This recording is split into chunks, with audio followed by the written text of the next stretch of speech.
The documentary and Inconvenient sequel, Truth of Power, is based on discussing the common issues surrounding global warming. Now we say it's common, but how much do people honestly know about it? Is it just a thing we say we care about because the media tells us to? Or is it something we genuinely need to know about to find a solution for? My name is Bilal. My name is Adam. And welcome to today's Cure for Conflict. Today we'll be talking about the effect of natural disasters and global warming all over the world.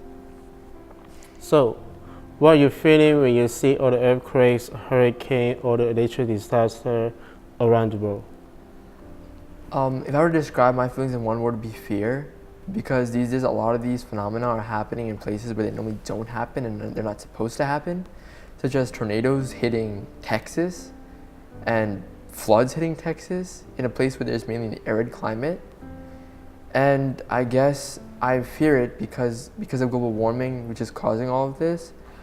I'm scared it'll happen to me at any point and I may not make it out alive.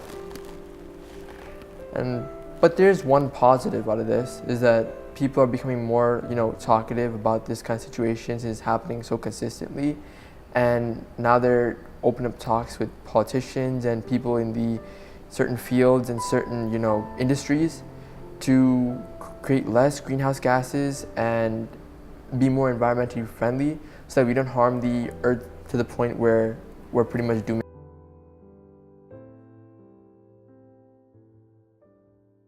It does not matter how I feel. It is the feelings of Mother Nature that matter. My feelings do not matter when it comes to global warming because humanity cannot begin to comprehend the damage it has wreaked upon the environment. And as a member of the human race, I feel partially responsible for the damage that has been done.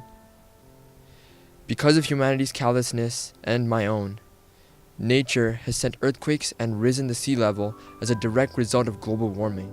The power of Mother Nature is incredible and unimaginable.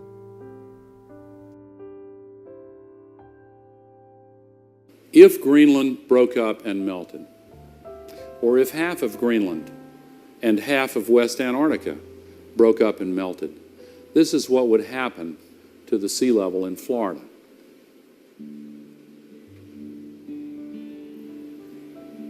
This is what would happen to San Francisco Bay. A lot of people live in these areas. The Netherlands, one of the low countries,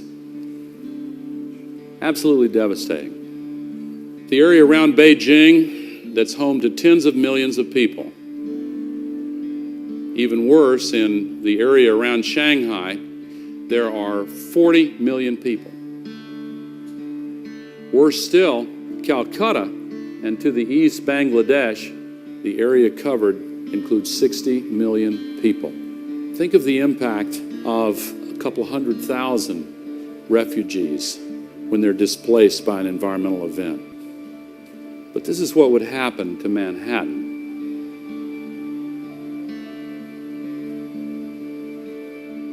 They can measure this precisely, just as the scientists could predict precisely how much water would breach the levees in New Orleans. The area where the World Trade Center Memorial is to be located would be underwater.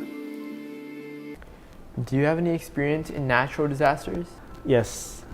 If I can use one word to describe it, it was terrible. It's happening during the Hurricane Sandy in 2012, and my friend told me to clean up his basement, and when I get there, I see when I enter the basement, I see all the wall is red, and I can easily take out one piece of the wall, And when I enter the small room, the all content installation is damaged. It's all damaged. It's all red. And my friend Fanny told me when during the Hurricane Sandy, and the water coming from the basement door and cover all the basement and half of the first floor, and all the friends, all family, all the Fanny's family has to move to the second floor. They gotta stay in the second floor. They cannot go out, they cannot use the Wi-Fi because all the cable is damaged. I mean, that sounds quite tragic, like the whole ordeal. Yeah. What do you think people can do to fix this problem? I don't know, but maybe we can ask some people for their thoughts. How it's happening so frequent, just hurricane after hurricane after hurricane, and like there's no break, and it just sucks about the families in like Puerto Rico or Mexico and Florida, of course. Like I just think like we're just getting hit too often, and it just really sucks because I feel like there's like no solution. Like global warming is here, you know.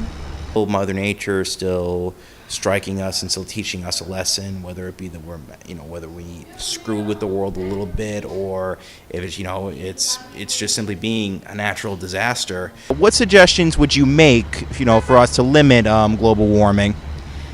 To limit global warming, well, I think we should just continue recycling. Definitely, like stop using so much electricity. Like stop leaving it on at night. Stop leaving the television on. Unplug like all your charger.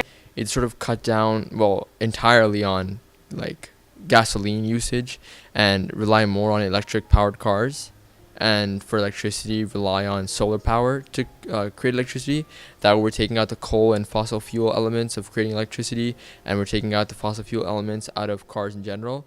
So then that would create like a system where cars could just be recharged and go. This movement to solve the climate crisis is in the tradition of every great moral movement that has advanced the cause of humankind. And every single one of them has met with resistance to the point where many of the advocates felt despair and wondered, how long is this going to take? Martin Luther King famously answered a question during some of the bleakest hours of the civil rights movement when someone asked, how long is this going to take? He said, how long? Not long.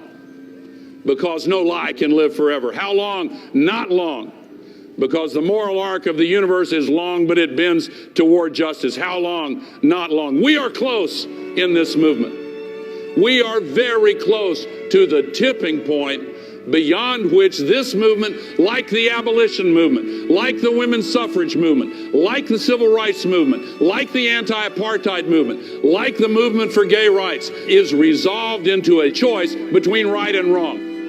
And because of who we are as human beings, the outcome is foreordained. And it is right to save the future for humanity. It is wrong to pollute this earth and destroy the climate balance. It is right to give hope to the future generation. It will not be easy. And we too, in this movement, will encounter a series of no's.